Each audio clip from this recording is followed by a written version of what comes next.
Happy birthday, Blueberry. Thanks to the resub, Lamissa. I saw a Cocaine Bear tonight, yeah. It wasn't very good. I was expecting it to be like fun, silly, like over the top, gory, all that. It wasn't that. For some reason, they really focused on like character storylines for some reason, which is really weird. So they had like three different plot lines that they followed intensely, and the bear was kind of secondary. I don't understand why. It was a real waste.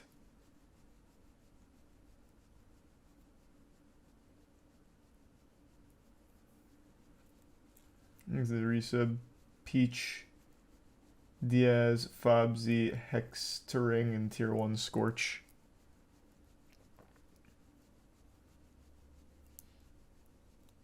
Was it better than Ant-Man? Well, I liked it more than Ant-Man, yeah. Because the movie was based off a true story, right? No. What happened is a bear did cocaine, instantly died from overdosing on cocaine. That's the real story. But they took the concept of what happened in the real life and then just expanded it into this movie.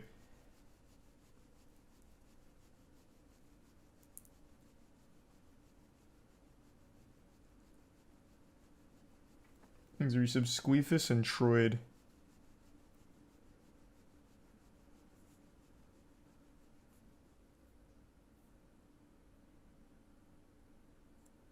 And the resub-ish.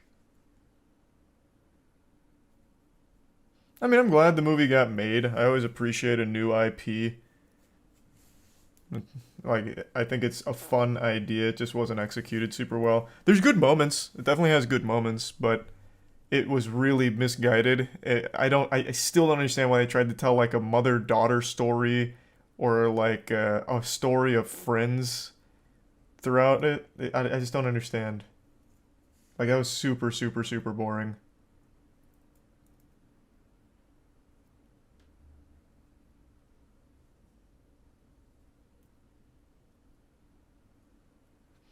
Here's the resub code, bagels, magic, and blorpy. And the bits worm.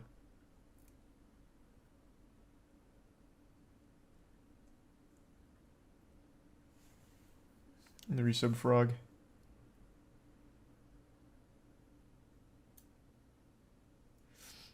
Well, I know, that's what I was just saying. The only thing that's based on a true story is the fact that cocaine got dropped from a plane, a bear got to it, did the cocaine, and died from it.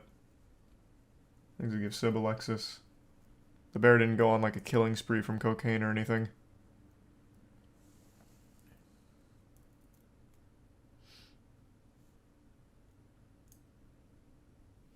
Things a Tier 1 Spider-Man and the Tier 1 Peachy and the resub Delk. It's a satire of those kind of movies. What kind of movies? Bear movies? Because all it did was take some elements like a mother and daughter bonding or two friends becoming friends and put it in this film, and it was really boring. So if it was supposed to be satirical, it fucking sucked. They should have focused on the bear. The bear was by far the best part. But instead it kind of played second fiddle to all of these plot lines that were kind of worthless and uninteresting.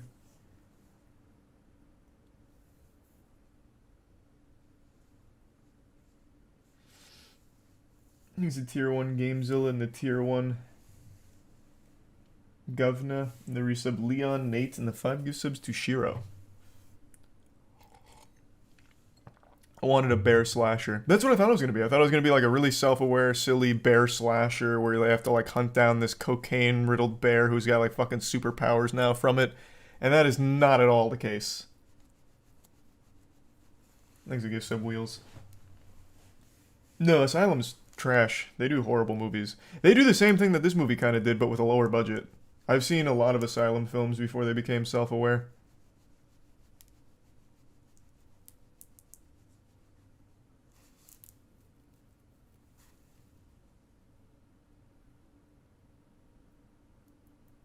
Yeah, I know the Wulong demo's out. I'm not going to bother playing it because the game comes out so soon. Or they're so close to now.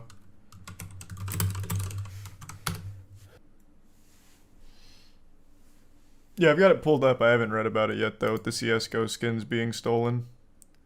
Apparently this is something that spanned like a year or so. But I haven't read it. I thought it'd be fun to learn about it on stream. Over the past 2 years, millions of dollars worth of CSGO items were stolen and sold off, both by and in conspiracy with Steam support staff. It has been alleged in a series of videos. Interesting.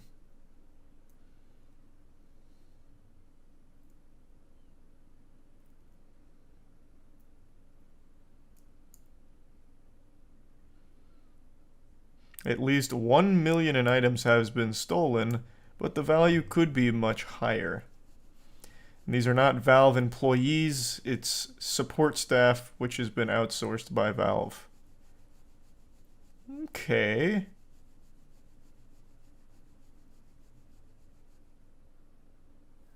Thanks the resub. Benji.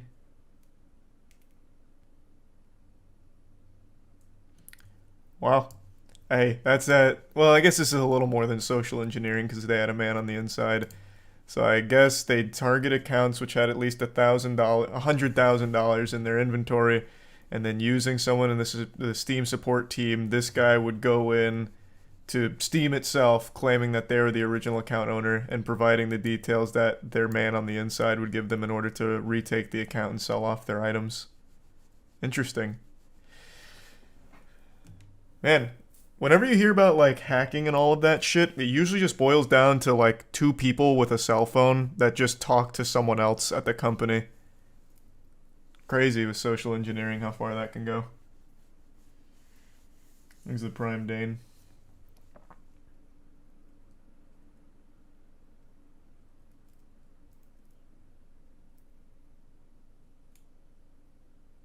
These items will be sold on third-party websites or to cash traders who are unaware that the items were stolen. These traders include popular CSGO content creators Anomaly and Zipple. Damn, it's unlucky for Anomaly.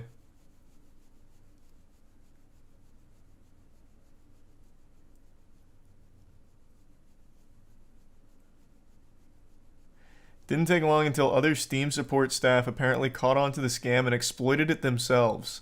Alexander, the hacker, well, hacker's just not even the right word.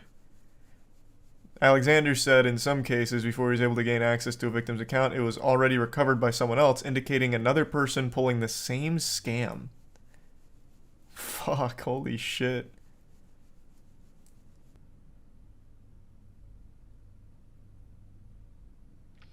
According to MZK Show, the company fired every employee who worked in Steam technical support. Well, that's good.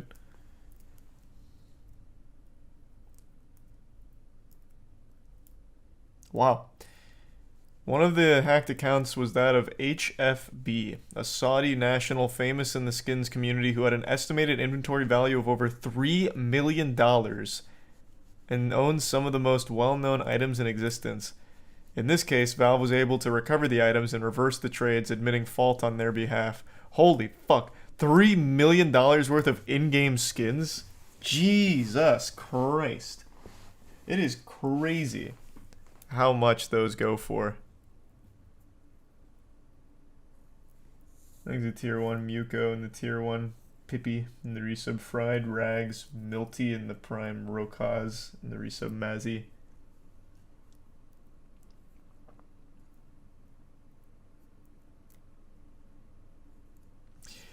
Well, this is kind of a W, so it looks like Steam was able to track all of the stolen items and take them away from the people that currently have them and return them to the original owner, so they reversed the trades. Big L for the people who spent a ton of money on it, though, unless Valve also gave them a refund.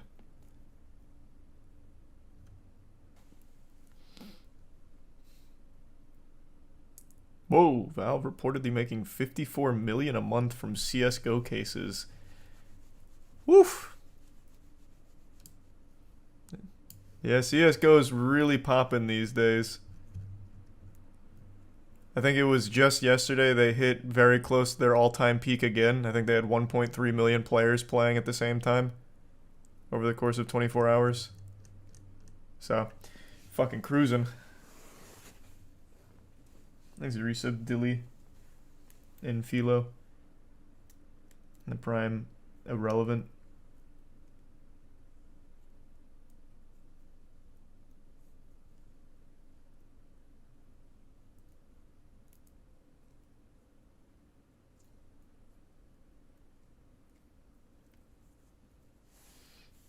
It is kind of gambling, so it's not surprising.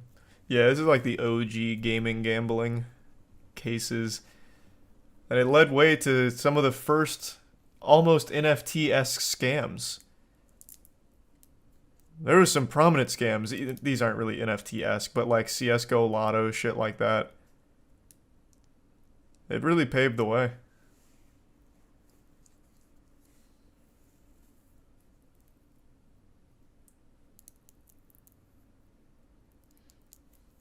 Thanks to the Bitsian.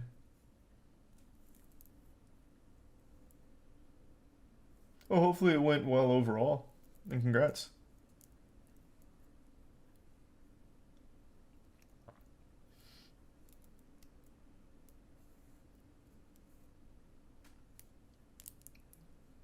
CSGO Lotto walked so Cumcoin could fly. Hey, unironically though, CSGO Lotto paved the fucking way for so many scams. It really did. Pioneers. They were ahead of their time.